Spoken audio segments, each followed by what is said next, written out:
UAPA में bell पर supreme court क्यों बटा हुआ है? उमर खालिद से लेकर कई आरोपियों तक पूरी कहानी क्या है? क्या यूएपीए कानून में बेल मिलना लगभग नामुमकिन है?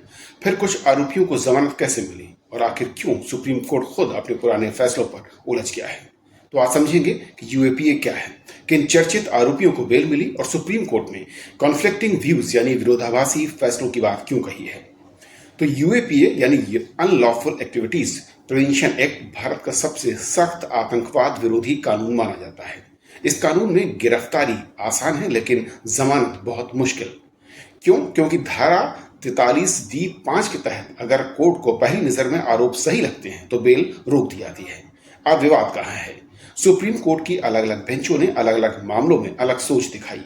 एक तरफ कोर्ट ने कहा कि राष्ट्रीय सुरक्षा सबसे ऊपर है, वहीं दूसरी ओर कुछ फैसलों में कहा गया कि अगर ट्रायल सालों तक नहीं चलता तो किसी को अनंत समय तक जेल में नहीं रखा जा सकता। और यहीं से शुरू होता है कॉन्फ्लिक्टिंग व्यूज का विवाद। यानी जिन आरोपियों को यूएपीए में बेल मिली उनमें उमर खालिद 2020 दिल्ली दंगा केस के आरोपी हैं, कई साल से जेल में हैं, सिर्फ 3 दिन की अंतरिम बेल मिली।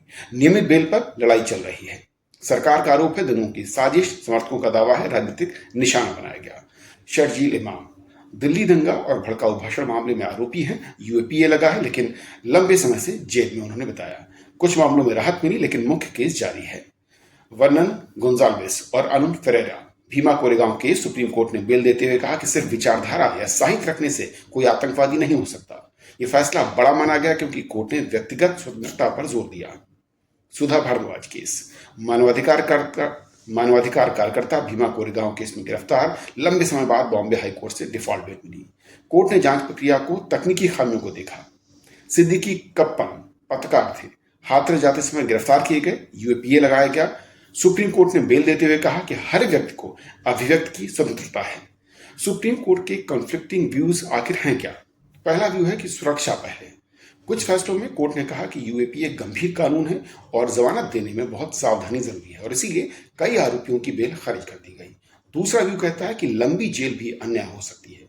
दूसरे फैसलों में कोर्ट ने कहा कि अगर ट्रायल शुरू नहीं हो रहा तो आरोपी वर्षों तक जेल में नहीं रह सकता। आर्टिकल 21 यानी व्यक्तिगत स्वतंत्रता का अधिकार प्रभावित होता है, यानी बिना सजा अनंत जेल नहीं। अब सुप्रीम कोर्ट ने कहा कि अलग अलग फैसलों में विरोधाभास है और इसीलिए यूएपीए में बेल का सही कानूनी मापदंड तय करने के लिए मामला बड़ी बेंच को भेजा गया, यानी भविष्य में तय होगा।